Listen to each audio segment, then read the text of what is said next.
Bem-vindos à aula de número 279, segundo item do capítulo 37, que é o caráter peculiar, ou seja, as peculiaridades da ciência econômica. Item 2, a economia e a opinião pública. O que estamos fazendo?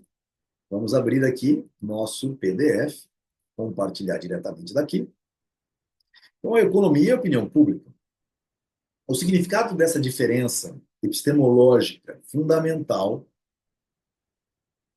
o significado dessa diferença epistemológica fundamental entre economia e opinião pública fica mais evidente se nos dermos conta de que a utilização prática dos ensinamentos da ciência econômica pressupõe que eles sejam aceitos e apoiados pela opinião pública. Na economia de mercado, a implantação de inovações tecnológicas necessita apenas de que algum ou alguns indivíduos mais esclarecidos percebam a sua utilidade. Implementar coisas novas, fazer produtos melhores e mais baratos, não depende da opinião pública. Os pioneiros do progresso não podem ser detidos pela obtusidade e pela inépcia das massas. Não precisam obter de antemão o apoio das pessoas para os seus projetos. Realizam-nos, em que pese serem às vezes motivo de escárnio. Mais tarde, quando os produtos novos, melhores e mais baratos surgirem no mercado, esses zombadores correrão atrás deles. O homem, por mais limitado que seja, sabe distinguir a diferença entre um sapato mais caro e um mais barato e apreciar a utilidade de um novo produto. Mas no campo da organização social e das políticas econômicas, as coisas se passam de maneira diferente. Nesse terreno, as melhores teorias são inúteis se não tiverem o apoio da opinião pública. Não podem funcionar se não tiverem o apoio da maioria da população. Qualquer que seja o sistema de governo, não há possibilidade de se governar uma nação de forma duradoura com base em doutrinas rejeitadas pela opinião pública. No final, prevalece sempre a filosofia que tem o apoio da maioria. A longo prazo, um governo impopular não pode subsistir. A diferença entre democracia e despotismo não afeta o resultado final. Afeta apenas a maneira pela qual se processará o ajuste entre o sistema de governo e a ideologia defendida pela opinião pública. Releio. No final, prevalece sempre a filosofia que tem o apoio da maioria. A longo prazo, um governo impopular não pode subsistir.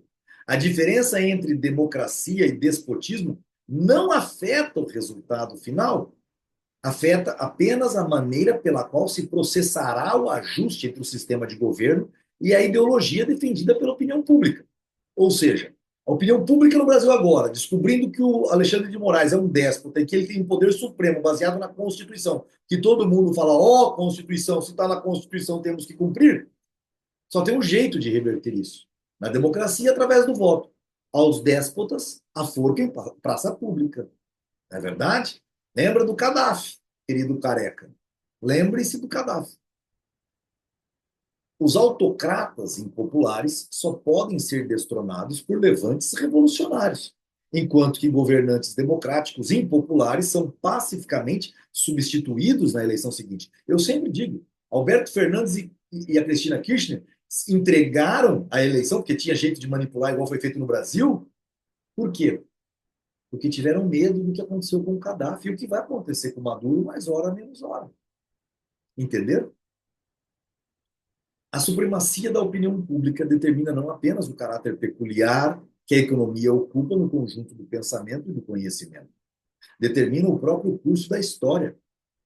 As costumeiras discussões quanto ao papel que o indivíduo representa na história são superficiais. É sempre o indivíduo que pensa, age e realiza. As novas ideias e as inovações decorrem sempre de homens excepcionais. Mas esses grandes homens não podem conseguir ajustar a ordem social segundo suas ideias, se não conseguirem convencer a opinião pública. O florescimento da sociedade humana depende de dois fatores: da capacidade intelectual de homens excepcionalmente dotados e da habilidade desses e de outros homens para tornar essas ideologias aceitáveis pela maioria. Fantástico. Coaduna com o nosso evento do Confederação Pro Armas, onde a conclusão final é que é através da boa comunicação que nós quebraremos todos os paradigmas. Até a nossa próxima aula. As peculiaridades da economia são muitas. E nós temos que fazer o quê? Cursos, disseminação, colocar as verdades e não as ilusões fantásticas, né? Fantasiosas do socialismo no dia a dia das pessoas.